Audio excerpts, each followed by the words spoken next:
What it do, golf fans? Welcome back to the Turn Lars Golf Podcast. This is Liam. Alongside me is Jack. It's been 2 weeks. Jack, we've had two pretty good weeks in golf. Thoughts on the weeks? Either one. Fine.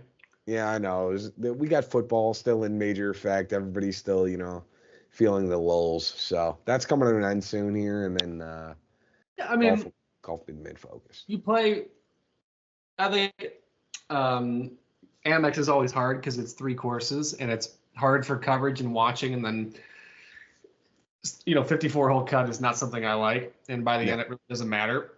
Yeah. And then Farmers, I think Torrey Pines should be a major course and not a rotation course. I think it's too premier of a course, and so much history has happened. 2008 Tiger Woods U.S. Open beating Rocco Meady in the playoff. But there's just so many things that happen at Torrey Pines. I think it should be a rotation course. But it was fine. I mean, we're going to see it again. I think that probably killed it for me. We're going to see it again in 4 weeks, 3 weeks. Yeah, 3-4 weeks, I think. So it's seeing it again. I don't know. Maybe I'm just a downer, but yeah.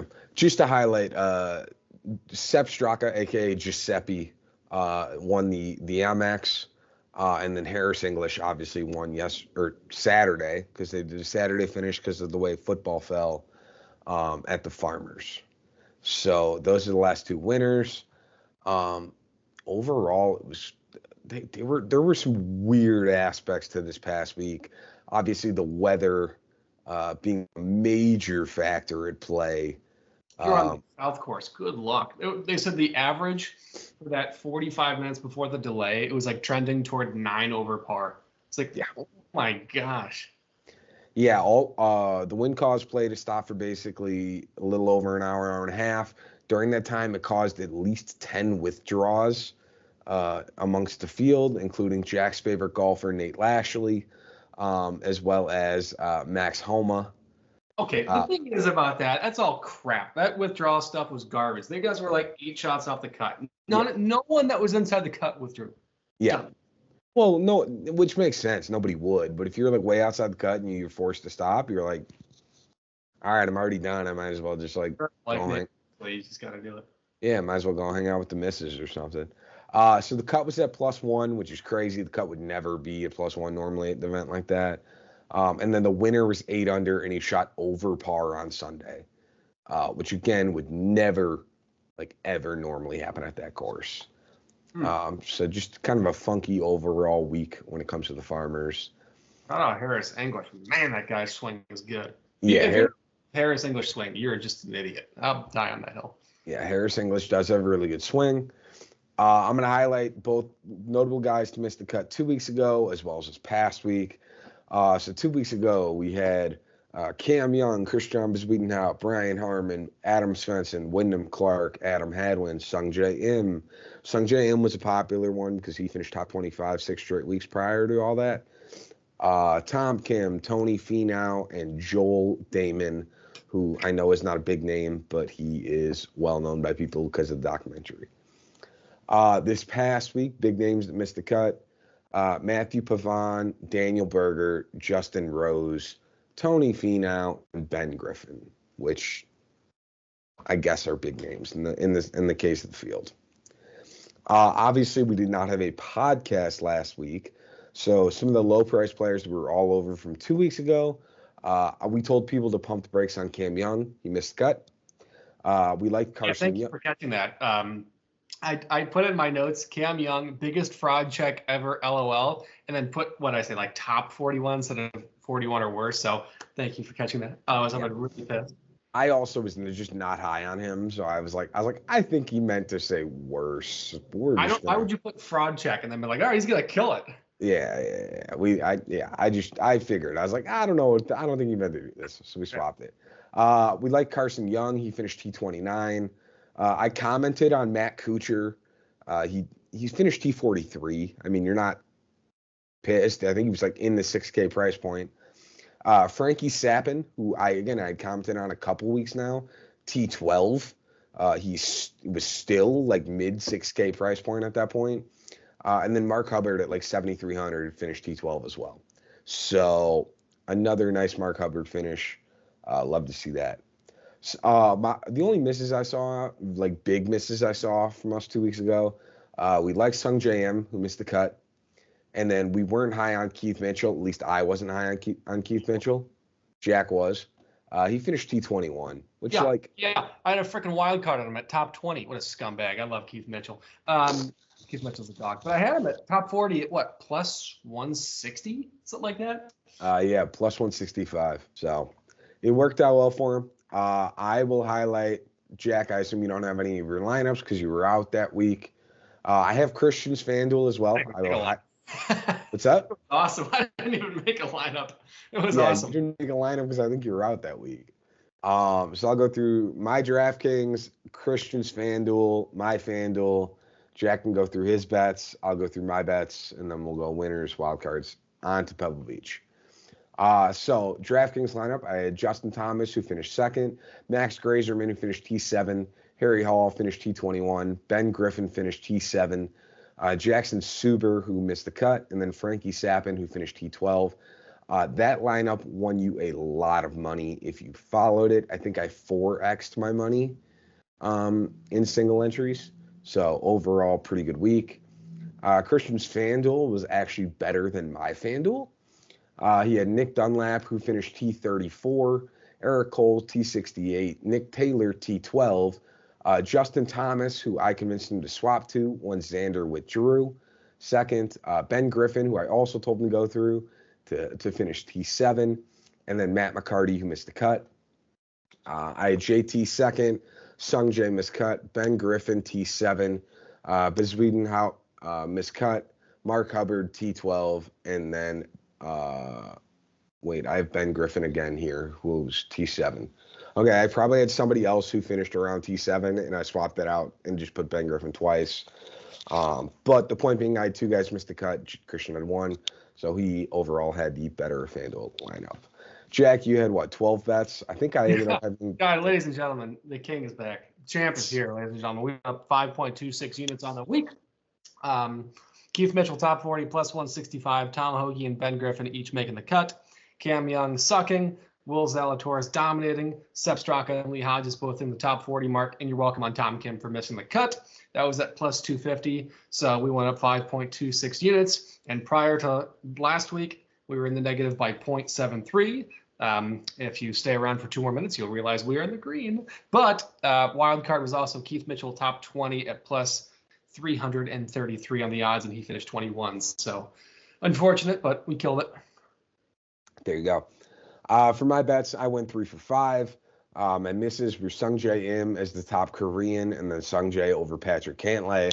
My other ones that hit included Max Grazerman finishing top 30 at plus 110. I had Harry Hall top 30 at plus 105.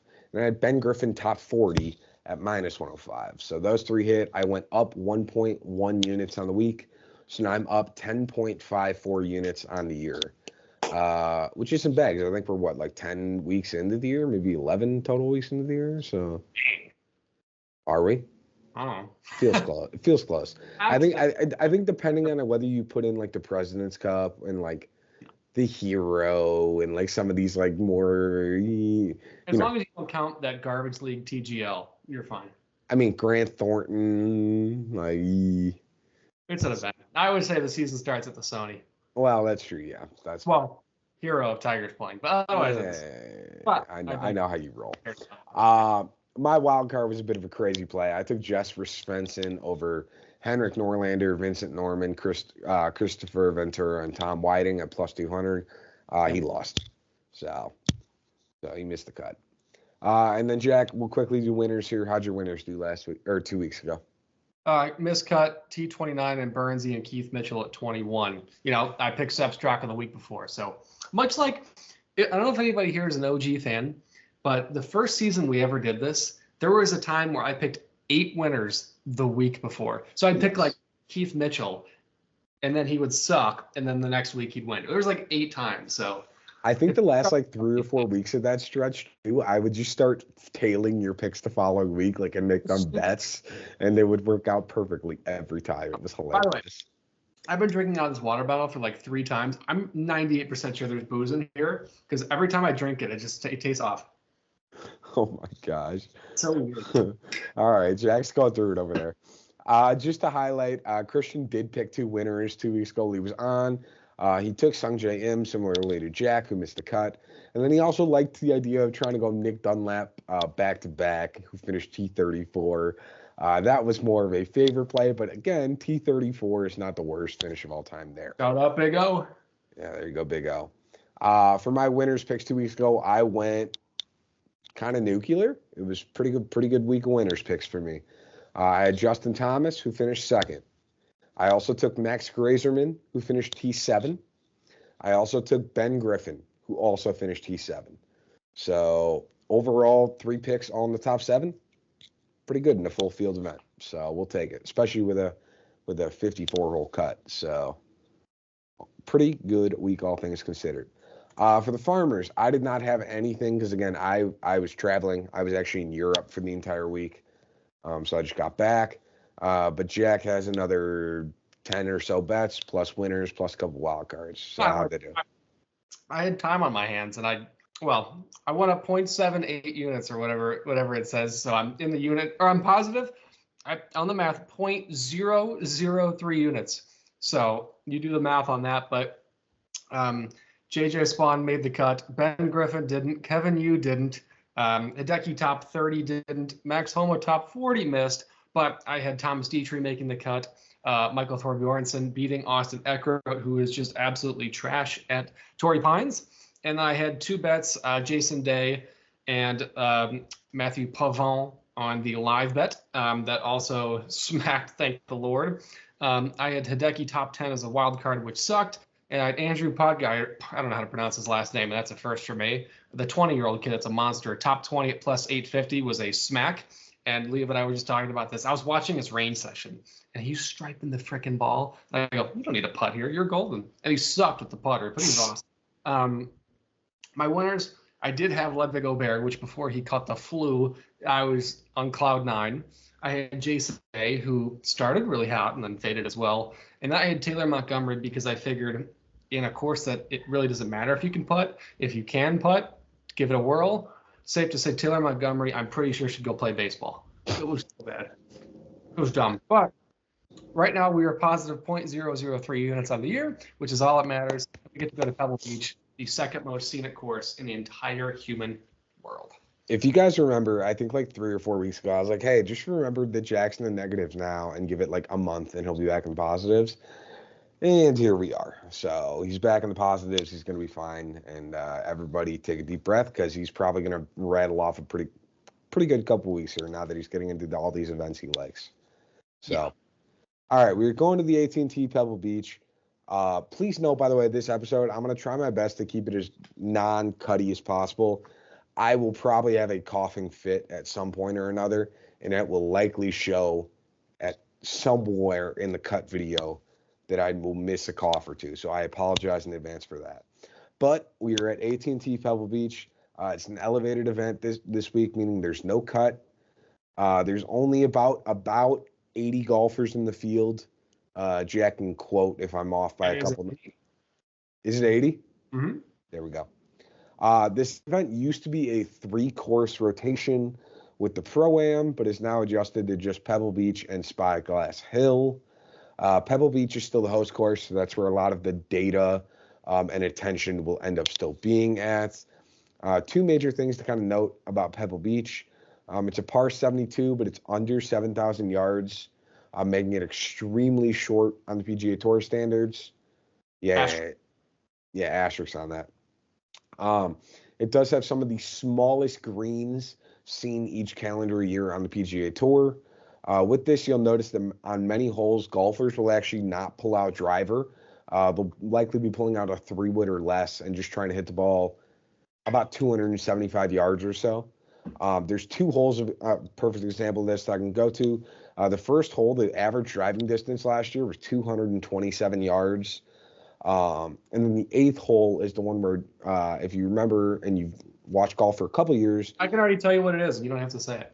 What is it? My man Jordan Spieth, 6-iron, hanging off the side of the cliff, put it short. Yep, I can tell you everything about it. Yeah. So it's the Jordan Spieth shot, and you'll remember because he hit like, I don't know, hybrid or 3-iron. What did he hit? 6-iron.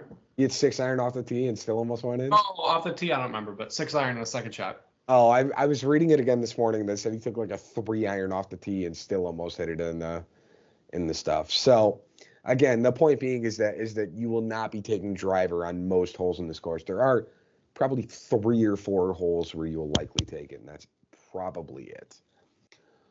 So, Jack, any other highlights? Because this is Pebble Beach, and you know it just about as good as anywhere except for maybe Augusta, which you probably know better. Augusta, I know like my third child that I don't have. But just the first 2 children that you have, with the one with each baby mama, right? Yeah. Just so you guys know, it is Spyglass that's on the rotation for the second course. And in the first good thing the PGA Tour has done in the last calendar year, they actually have shot length data on Spyglass. Thank the Lord. So that'll be good. Rumor is also live coverage on that track, but it's probably going to be some camera tower on like the 3rd and the 8th hole. You know, it's going to be some intermittent crap. Yeah. But Pebble Beach is the most scenic golf course in the world, probably outside of Cypress Point, also in the same area.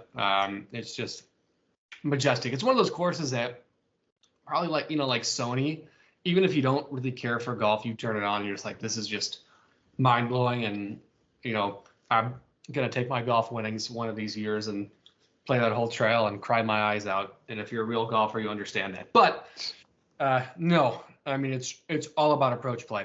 Course is under 7,000 yards, but a lot of these holes are designed to not hit driver. You're hitting irons off the tee. You're hitting into the spots. Dog legs, position plays. The traps and hazards are set up so they're called drivable areas for tour pros, and for amateurs, obviously the tee box is really centered up. So you're looking at traps or corners or trees or bunkers and all these spots. So that's why. So it really plays about 7,600, which is incredible in terms of the difference. Is about 700 yards longer than what it plays. But approach play is key, and bogey avoidance. So I would specify on short approach play. Like I see a ton of like 100 to 150 yard boxes when it comes to that approach play, as opposed to like 200 yards plus out. That's because most of the par 5s aren't reachable. So you have well, depending on the wind, usually it's off the. Usually it's off the water, I feel like, though. Yeah, but I'm trying to think of, because off the tee it'll be the side, but coming in on your approach it'll be in. I mean, I digress, but there's 2 par 5s that aren't reachable. So yeah, that's the important part. So, all right, with that, we have a pretty decent field, all things considered. A lot of big names are going to be here this week. So let's get over to DraftKings. Let's loop those top 3 guys together, all in the 11 and 10K range. We got Scotty Scheffler, Rory McIlroy, Colin Morikawa.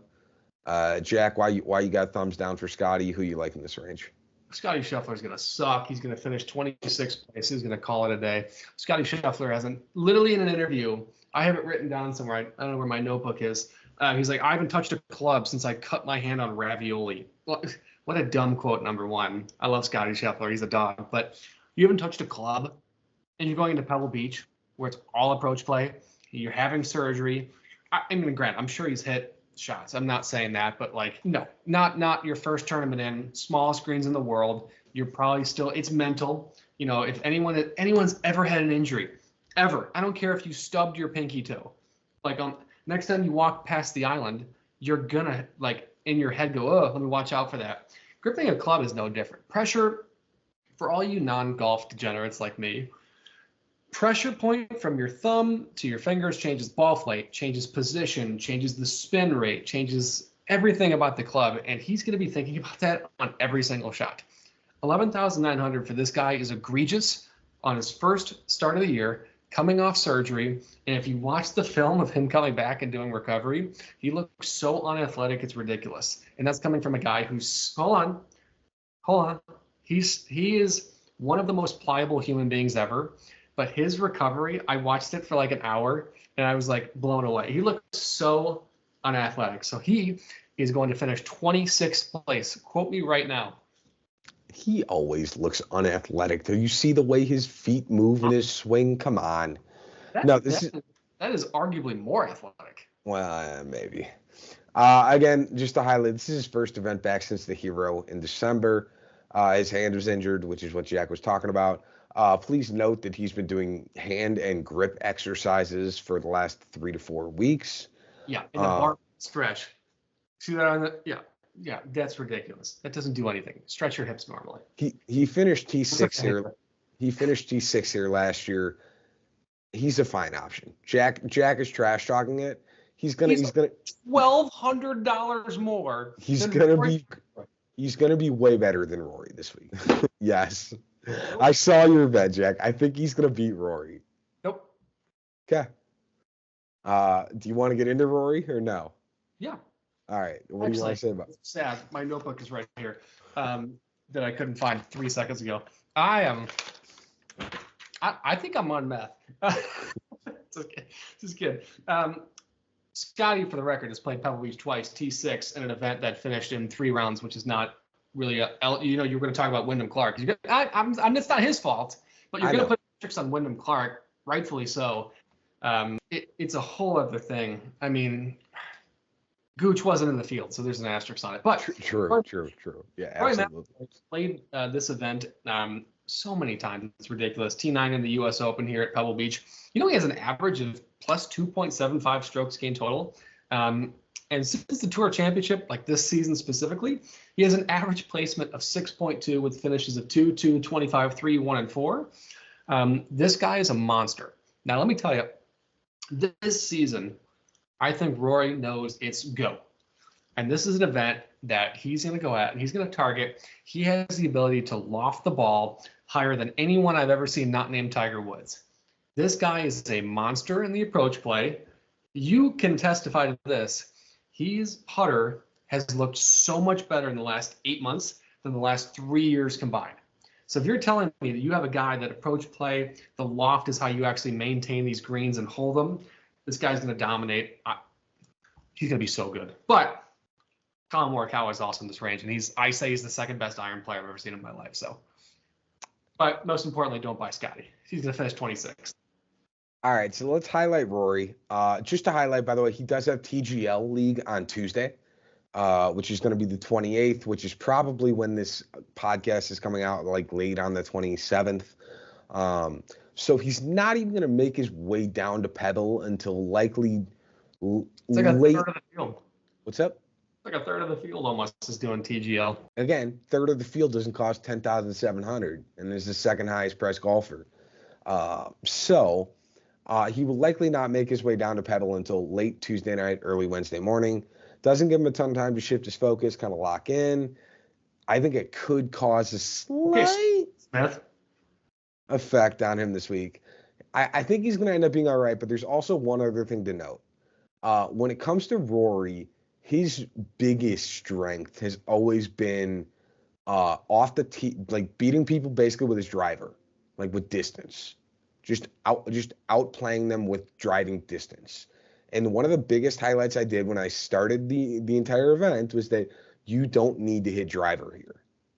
So like Rory can maybe beat him on like 3 or 4 holes of advantage that he'll have. But again, it's not spectacular. And you're right. He finished T9 here when it was the U.S. Open, but his other 2 finishes in his last 5 years at this event are T66 and a missed cut. Yeah, Scotty Scheffler missed the cut here when it was in the U.S. Open. So you can make this stat about anything. This is an event that I say metrics really don't matter in terms of the course history. And the only reason I say that is because you're either getting a summer day where you can take a stroll, or you're going to walk outside and you and your dog are going to fly like a tornado on Wizard of Oz or something like that. The weather is so crappy. It's so hard to gauge. We didn't even count, like last year, Liam and I didn't even count any of this event in any of our metrics in the calendar year after. Yeah, so. It was a mess. Yeah. There is Colin Morikawa. I actually think he's one of the best. He might be the best of these 3 options based on price. Course is all about accuracy and second shots, and that's basically what you get when you give Colin Morikawa. So I think he's a very viable option this week. I think he has a chance to win. He also finished second at the Century, so it's not like he has bad form. That was a loaded event. This is also going to be a loaded event. So it doesn't matter how good or bad the field is. I think Colin has no problems contending. So, Jack, do you have a ranking you want to give these 3 guys, 1, 2, and 3? I think it goes from bottom up, to be honest. I think, well, I'll say this. Collins is a safe option. Rory, I think, has the best chance of winning, and Scotty Scheffler is going to finish 26th place. Jesus. I love. I'd go Colin, Scotty, Rory. I think Colin is a safe option. Scotty gives you obviously the clear upside, and then I think Rory's got too much other shit going on. So sorry, said what I said. I just want you to know, if Scotty Scheffler finishes 26th place, I'm going to post this on every social media we've ever had every day until I die. That's fair. You have fun with that, but he also hasn't finished worse than like 12th in 5 months. So he hasn't played in 5 months.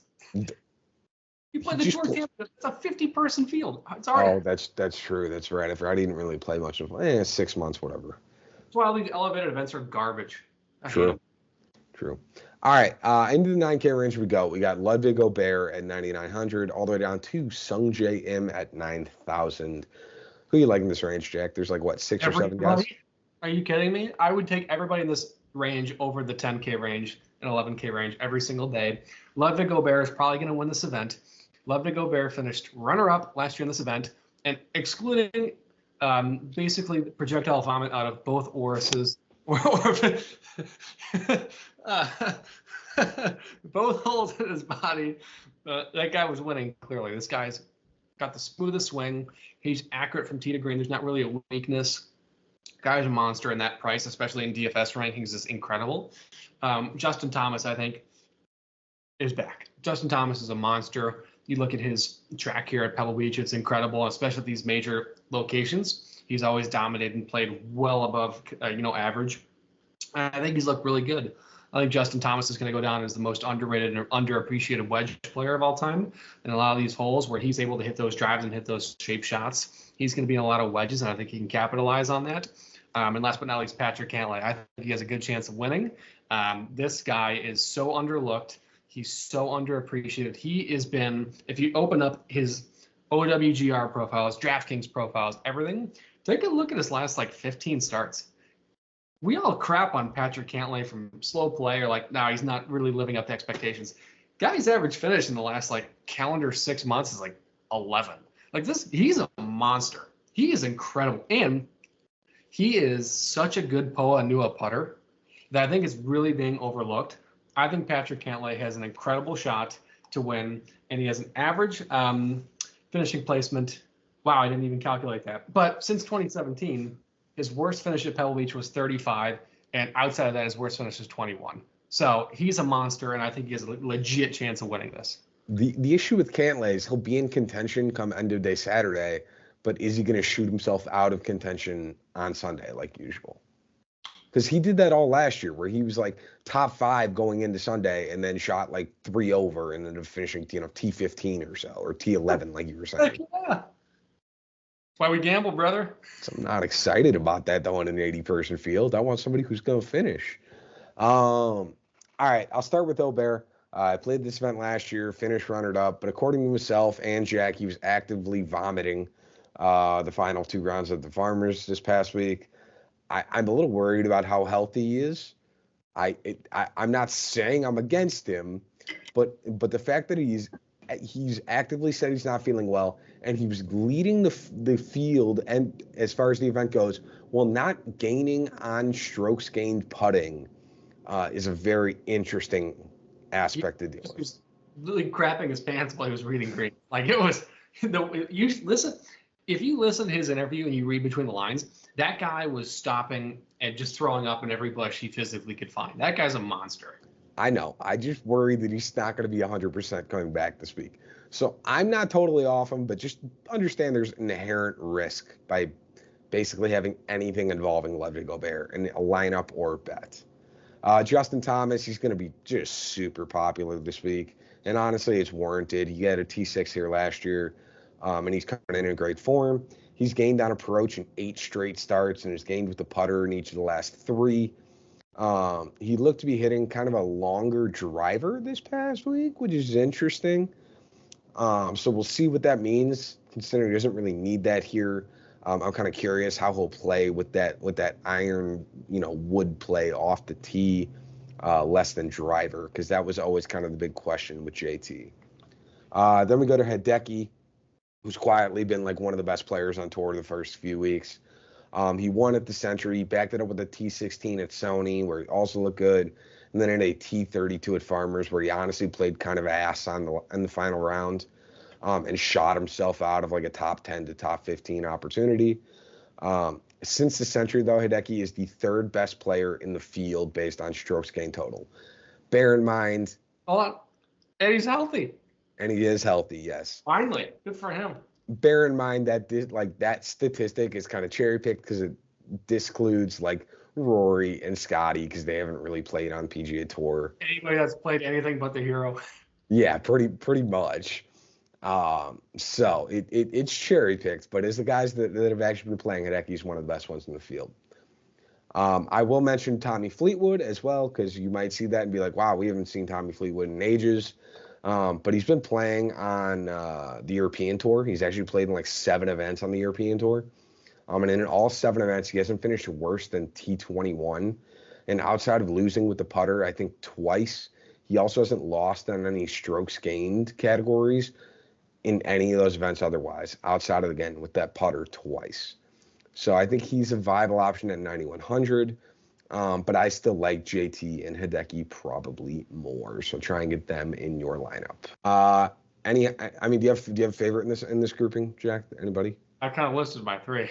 I know. My favorite though is probably JT for me. My favorite was probably Cantla. Okay. Thanks for the bonus champ. Yeah, we'll see. All right, down to the 8K range we go. Jason Day, 8,900, all the way down to Shane Lowry. God, I haven't seen his name in a minute, at 8,000. Yeah, I'm just going to skip this one. We have guys that have huge. The only guy that like has had major success here is Jason Day. I think I'm like the only person on planet Earth after looking at like golf Twitter for 10 minutes before we logged on here that I'm like, Jason Day's odds are crazy. Like he's like top 20 is like -140. Like there's no way. I think he's reversing. Victor Hovland has been trash lately. He has like a top 35 finish. That's your claim to fame. You suck. I love Victor Hovland. This isn't me. I'm just going off. Ignore me. Corey Connors, pure ball striker, doesn't hit the ball high enough. Wyndham Clark, asterisks. Keegan Bradley, fine. Will Zalatoris, doesn't hit the ball high enough. Taylor Pendrith, much like how you talked about Rory, driver puts him in play. It's really not going to work here. Tony Finau, I don't know what's going on. Maverick McNeely, are you injured? I don't know. Yep. There's a mute button. That would have been a lot easier. Sepp Straka, Brandon, probably not going to do well here, even though I love Sepp Straka. He's one of my favorite players. Shane Lowry, fine. I don't care about anybody in this range. They're not winning. Yeah, Whew. That's fair. I am going to highlight some of these guys, even though Jack doesn't really like many of them. So Jason Day might actually be a pretty popular winner's pick this week. His past 3 starts, he's kind of figured out basically how to hit the tee to green play. But he's kind of lost his putter entirely as well. He might be one of the worst putters on tour so far these first 3 weeks, basically losing nearly 11 strokes during that stretch just in putting. Attaboy. Yeah. He also gained putting 18 weeks in a row prior to that 3-week stretch. So there were that 18 weeks straight where he was just going crazy, and all of a sudden he lost it. He's probably going to figure out the putter. But the other thing to highlight, Jack said the course history is basically the best out of anybody, or some of the best out of anybody in this field. He has got 8 top 10 finishes in his past 11 starts here. Something like that. I think that number's right. Definitely top 15. Yeah, it might be top 15. 13. So that's a crazy statistic. Yeah, Victor Hovland, he'd be an option this week, but he lost in strokes gained around the green in each of his last 12 starts. And what's that? It's not a resort course. It's also not a resort course.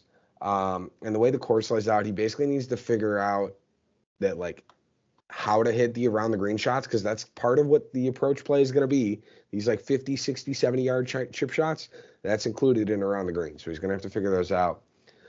If you want a T30 option, he's probably fine, and that's likely what I think he'll finish in. But at 8,800, you want something more upside, and he doesn't have it. Will Zalatoris, since the start of last year's playoff, Will's been in some pretty kind of sneaky good form. He's played in 6 events and has not finished worse than 41st. He's gained in all statistical strokes gained data outside of putting twice and around the green at the Zozo. He hasn't played this event since COVID, which was like 2020 or 2021. I think he finished T45. Years since COVID? What? It's been 5 years since COVID started? That's ridiculous. Yeah, 5 years come like March. Yeah, that'll be when COVID. It's like a bar and you see like 2004 now for alcohol. It's like, what are we doing? Yeah. It'll be 5 years old.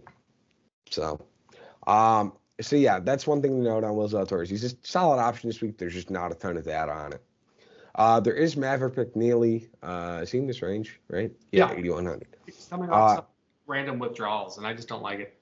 Yeah, he's got weird, random withdrawals, but he is a hometown kid. So Maverick is actually from the area. He grew up playing this course a ton. He's got really good or pretty good history here, including 4 top 40s. And within those 2 top 40s, he had 2 T5s. He's in some of the best current form he's been in right now. And he could be a viable option if you kind of want to go with something different in this range. If you're in like a single entry, top 2 or 3 guys win, Maverick McNeely's probably a good guy to have in your lineup. He will not be very popular, especially at this price point. So that will be a good differential for you here. Only if you're a casual DFS player. If you're playing in like those upper tiers, you're playing degenerates like myself and some of these, like, you know that stuff. But like if you're playing against your buddies, we're like, hey, let's get $10 in a pop, and guys are just watching, you play him every time. But are you playing Maverick McNeely this week, even though you know it? Like, that's the thing. Yeah, you and I wouldn't play him, even though we know he's that level. So like that's what makes him a good differential. So, all right. Regardless, on to the 7K range we go. Jordan Spieth at 7,900, all the way down to, is that Minwoo Lee at 7,000? Minwoo. Yes, sir.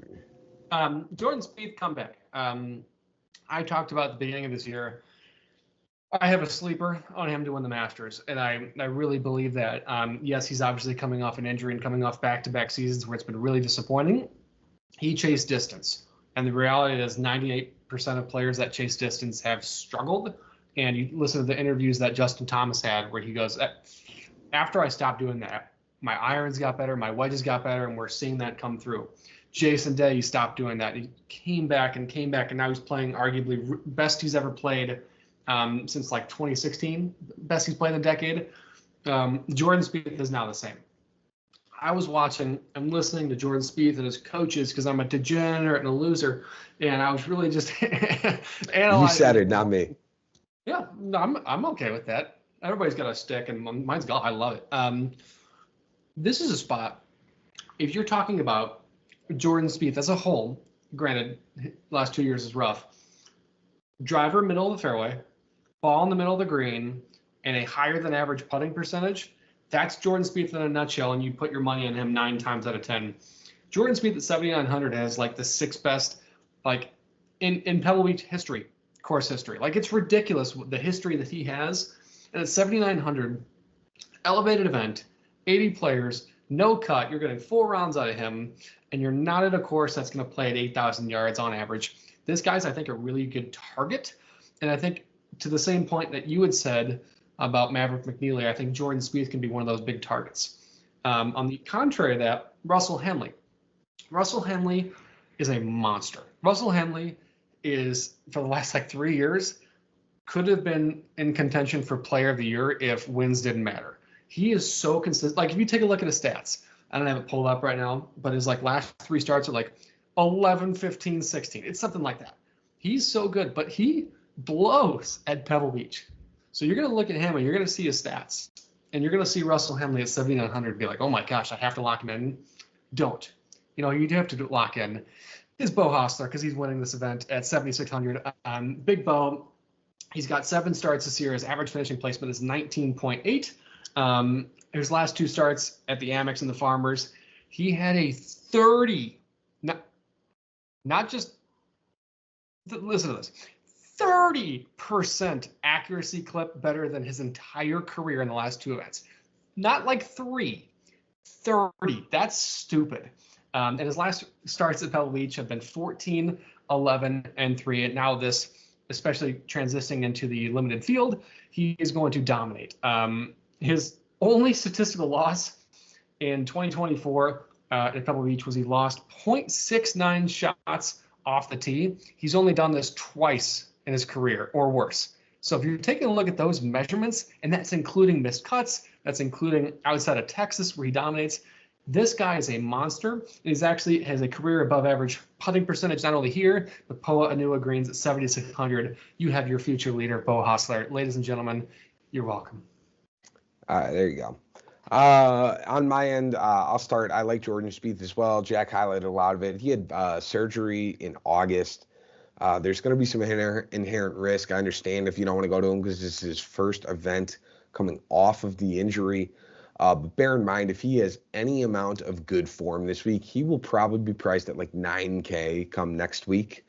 So if you want to get in on him, you've got to be early. This is probably a good week to do it. If you look back at his 2024, by the way, I'll just highlight some of this quickly. It was probably, honestly, his best driving season in years, if not his career. I don't know, probably 2015-ish range was pretty good, depending on who you ask. I would have punched every single human being on planet Earth to be that accurate. Yeah, well, one of. But he also had one of his worst putting performances of his career to kind of even it out. So he was really good off the tee, but couldn't do anything once he hit the greens. To highlight is how good he is at Pebble Beach. In 12 starts at Pebble, he's got 6 top 10s and 4 other top 40s. His other 2 starts were like T60 and a miscut or something like that. But it's fine. Next one I'll mention is Max Grazerman. His 2 strongest parts of his game will honestly be mitigated this week because he won't be able to bomb it off the tee. And his weakness around the green will show more, aka, strokes gained around the green. His putter will still be able to help him, which is great, but with the smaller greens, that may also not be as much of a boost as it usually would be. I think a T25 would be a pretty great week based on how this course lays out for him. But again, I know Grazerman has been a bit of a darling so far to start the year. I don't really see that continuing this week. Adam Scott, Jack likes the other guy, 7,600, but I think Adam Scott's got top 5 upside at this price point. He's been playing spectacularly, and if you take away 3 bad putting performances, one of which was during the President's Cup, then his finishes would be even better, and his strokes gained metrics would go even more into the green. He's pretty much gotten better with age and season as it's gone on, and you can arguably say he's gotten hotter as well. No pause. Just fully better looking. Harper looks good on him. Just curious because I'm just curious myself. How did you pull putting metrics on the President's Cup? That's not you shouldn't be able to get AAV on that. I'm just curious. Basically, what I did was I went through his President's Cup performance and I mapped out how many putting strokes he took within each of the rounds he went through, and it was all data driven on a website. And you just kind of took that one out because it wasn't very clearly defined. I would take that out because that's not stroke play. That's I already did. So there's 3 bad putting performances, one of which was during the President's Cup. All right. So take that out. He's got 2 bad putting performances. I was just curious. I've never heard that before. It's honestly a bit of a finicky stat, which is why I threw it in there as a highlight that it's one of the 3 losses he technically has. It's putting during the President's Cup. So that's kind of why it makes it look even better for him. Last guy I'll mention in this range, I think he's in this range. Yeah, 7,400, Max Homa. If you're going back to the well with Ludwig after he withdrew last week due to sickness is the way I'll describe it. That stomach bug that's going around. Yeah.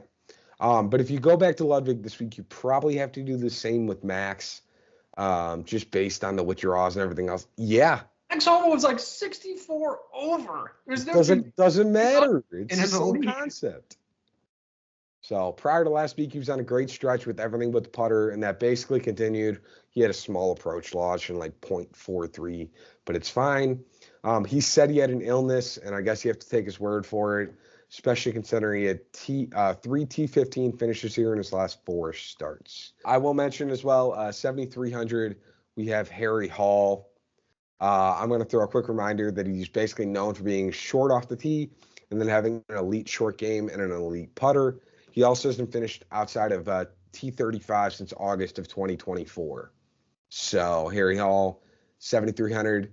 There's your made cut, which I guess everybody's making a cut, but he's probably finishing top half. Anybody else want to highlight in the 7K range, Jack? Or are we going straight down to the 6s? I think Denny McCarthy is going to be wildly popular. He has been withdrawn due to undisclosed reasons like 3 times already this year, and that's scary. Now, traditionally, I would say Denny McCarthy should be like 9,400 based on like everything that goes into Pebble Beach. The fact he's 7K is like terrifying. So yeah, I think he could be very dangerous this week if he plays. I think I finished like 8th place or like 74th. Yeah, I agree. No, that's actually a pretty valid point. I should have highlighted him. I even had a note on him. Last range, 6K, Ricky Fowler, 6,900, all the way down to, God, Brendan Todd still makes this field at 6,000. Good for him. Good course history here. You guys I'll highlight really quick. Number 1 is Eric Cole at 6,800.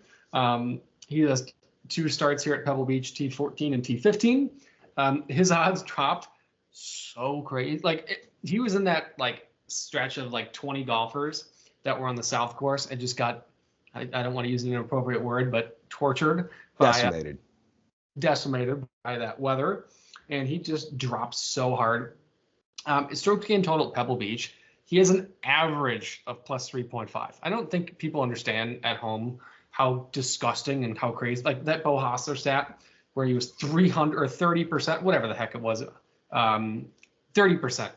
That's disgusting. Eric Cole being plus 3.5 strokes gain on average, and it's Eric Cole in the fields that were the last 2 years have been elevated. So that's disgusting. Or the last year was elevated. This is disgusting. Yeah. Eric Cole at 6,800 is a monster. He is so consistent off the tee. You take away Farmers where he shot 79 and 77. That's not something that he's going to do. He's bouncing back. This is a week you can target him, especially with no cut. And then Justin Rose. Justin Rose, I know it's going to be such a weird one, and you're going to look at the Farmers and be like, you are stupid. Thank you very much. Justin Rose is an absolute monster here at Pebble Beach. He's hit top 40, let's say, in 5 of his last 6 starts. He has an average finishing placement here in his career of 20. If you forget last week, he was playing extremely well minus the putter. And the greens that this is an interesting stat. I think this is where at 6,300 he's a target. His putter has decreased in the last 6 out of his last 8 weeks. Didn't play on one POA Nua green. He played on the Farmers, but that's different. He is the 25th best POA Anu putter of all time. And I didn't know that until I looked it up 4 hours ago when I was doing my bets. That's stupid. So for a guy at 6,300 with an average finishing placement of 20, you don't need to hit it far. He's a monster with the ball strike. And he's a crazy good putter here. First of all, just mute on Skype. It's so much easier. This is a target, 6,300. He's making the cut. He's finishing top 40. You're welcome. Thank me later. Make your money. There you go. I figured you'd talk about Ben Griffin too, since he was your boy, but I think he's fine. He's just kind of a solid option. I feel like he's pretty good putter, pretty good with the short game. Yeah, he's gonna make a good TikTok. Well, there you go too. I'm gonna highlight 2 guys in this range. I actually think Nick Dunlap is interesting. When you dig into his profile, you realize his biggest weakness is actually off the tee. He's lost at least 2 strokes off the tee in each of his last 6 events. And when you look into it further, it's not due to accuracy, it's due to distance, which is kind of funny. Without losing those 2 strokes off, you're looking at a player who's gained on approach in 5 of his last 6 and with the putter in 4 of his last 6. All of a sudden, much more respectable at a 6,800, and he fits a lot more of this course than you think about when it comes to 6,800. When he played this course last year, you'll see he finished dead last in the elevated event. This was also the week after he won it as a 20-year-old, still in college, and was just it was a mess. I'm giving him the pass because that was still when he was on cloud 9 after winning a golf tournament at the age of 20. you can look past that one. So I think Dunlap's a solid option. Jack mentioned Rosie down at 6,300. He's a good choice. I also think that Lucas Glover at 6,100 is interesting. Just because he's like outside of Rosie, I think he's one of the few golfers that can actually contend at this golf tournament. I mean, he finished T3 at both the Black Desert and the Sanderson. The other guys in this range include like Matthew Pavon and Jake Knapp, who haven't contended since like Mexico of last year. And Glover's best abilities are the ability to keep it in the fairway, and then it's basically gained with the putter in 5 of his last 6 starts. So if his putter's doing good and he's keeping the ball in fairways, he's not a bad option, especially basically right at stone minimum price. Yeah. Other guys that are out there, Doug Gim is in this range. Mm-hmm. He's a solid player all around. Johnny Vegas was leading the PGA Tour in the 8 or 9 weeks this year in like greens and regulation and approach, which is just wild. And Bez, or Christian Bezadenhout, if you don't know who Bez is, has a really weird, good history here at Pebble Beach in his amateur and professional career. I don't know why, because he doesn't have any of the metrics I would say are like special for Pebble Beach, but 6,400, he's another guy. 2 top 10s are in there. So yeah. So the way it kind of falls with this being an elevated event, there's still some juice to be squeezed in the 6K range. There's not, it's a slightly more elevated, better 6K range that you wouldn't normally get. So with that, Jack, let's get into lineups. What does your DraftKings lineup look like this week? I would disgusting lineup. You're welcome. Thank me later for your big money pools. Ludwig Gobert, 9,900 leaderboard. Justin Thomas, 9,100 leaderboard. Patrick Cantlay, 9,400 podium. Bo Hosser, 7,600 podium. Ben Griffin, 6,600. I think it's a safe play. I'm not expecting too much from him, but at 6,600, you take the gamble. And then Justin Rose at 6,300. There you go. Jack is playing the safe option, so he needs Scotty and Rory and Colin to all not play well, basically.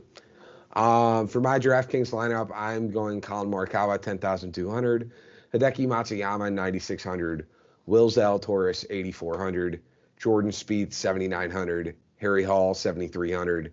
And Ben Griffin at 6,600. So, it'll work. Jack, what do we got on FanDuel?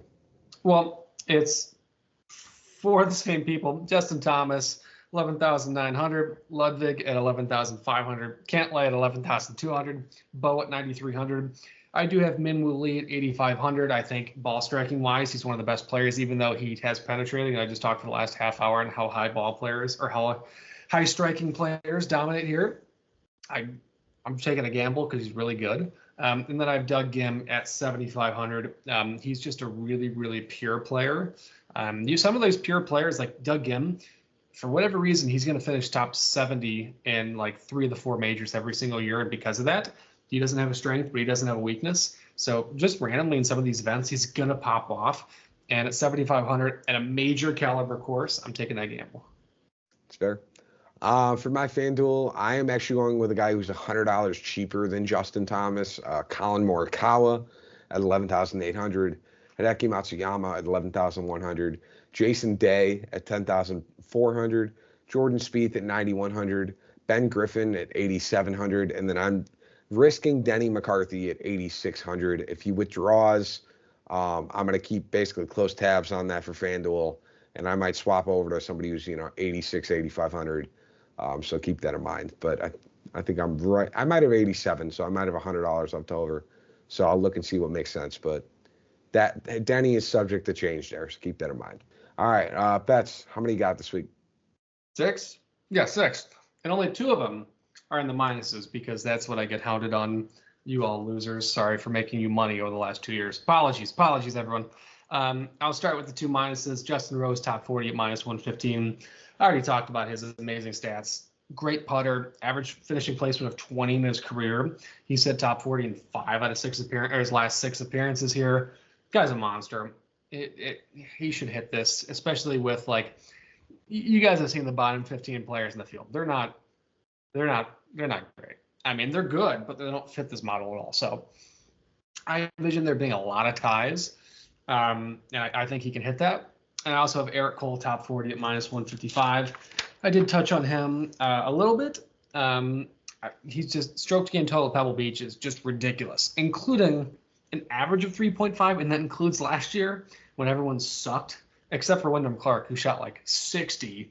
I think he's a really good play. I have Bohosser top 30 at plus 105. His top 40 is minus 210. If it was 200, I would have gone to it, even though it's like $2, whatever you mean. His top 20 is 200, and I think you can get to that. But he's dominated. I've already talked about Bohosser enough. I think he has a really good shot at winning this, and I'm throwing a dart on him.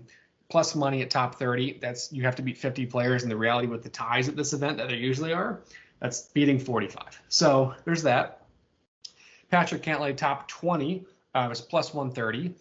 It's moving like crazy. So by the time you probably listen to this on Tuesday morning, it's probably going to be minus 180 because everybody is smart and they love Patrick Cantlay. Since 2017, which was his worst finish at Pebble Beach, which was 35, he's been 21, 11, 3, 4, and 11.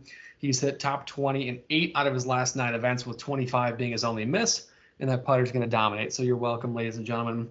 I have Ludwig Aubert beating Victor Hovland and Rasmus Højgaard. Aubert is going to dominate. I think he has a really good chance to win this event. He is, top 2 last year, tied 2. And barring his illness, which drink some Pedialyte and chicken noodle soup, you'll be golden. Victor Hovland has been not the same Victor Hovland as 2 years ago. I think his name recognition is really the only thing that's keeping him around in these odds. And if I didn't say that's plus 120. And Højgaard has never played Pebble Beach in his entire career or Spyglass Hill, which for a lot of people is really scary and really intimidating. His biggest strength in terms of any metric on the DP World Tour where he really dominates is distance, which isn't really going to help him. And on U.S. soil, which is non-sandy link Spanish-style courses, he has 2 missed cuts, a top 49 or a tied 49 and T68. So you're giving me plus odds at a guy that's number 3 to win this event, 2 in some books. That's a steal. And then I have Rory McIlroy beating Scotty Scheffler. Rory McIlroy is a monster. I think he's going to have a killer year. Scotty Scheffler is going to finish 26th place, and I think he'll be fine. He's going to come back and win the Genesis.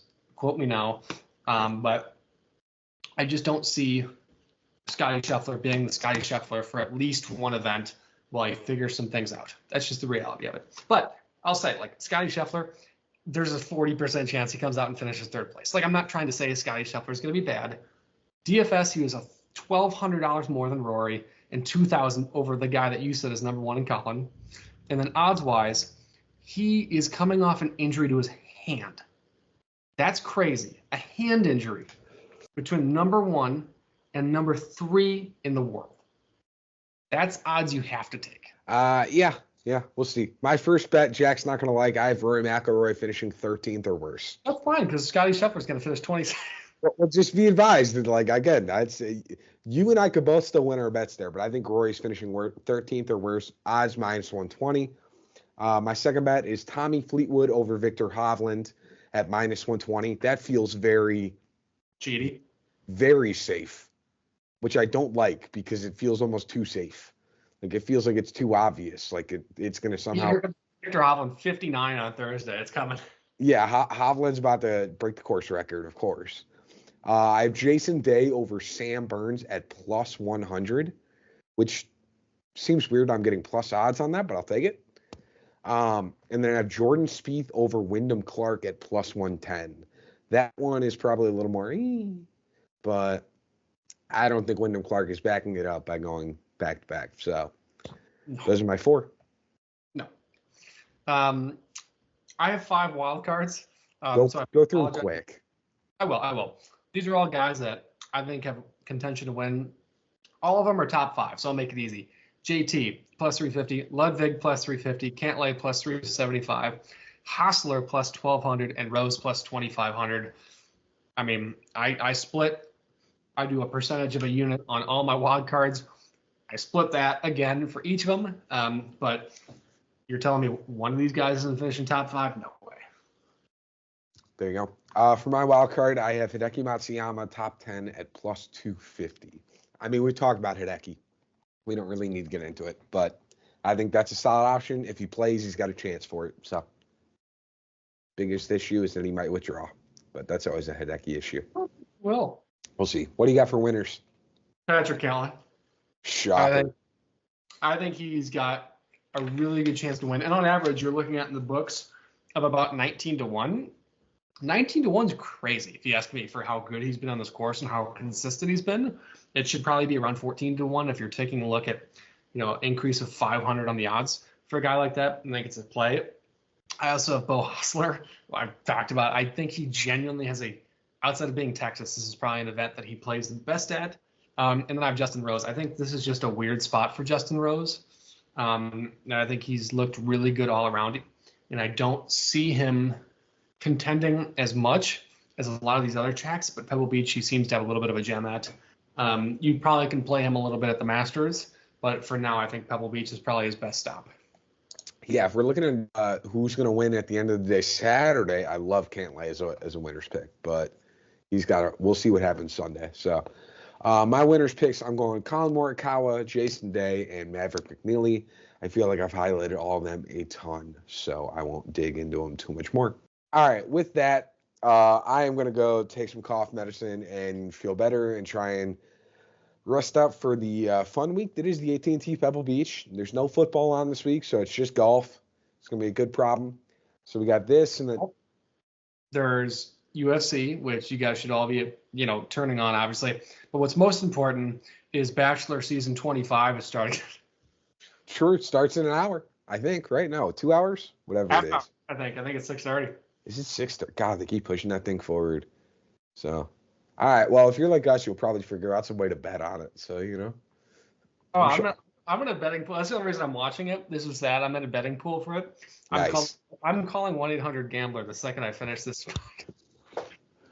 Oh, man.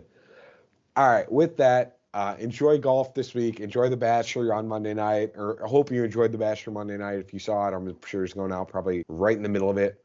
And we will see you next week for the Waste Management Doses.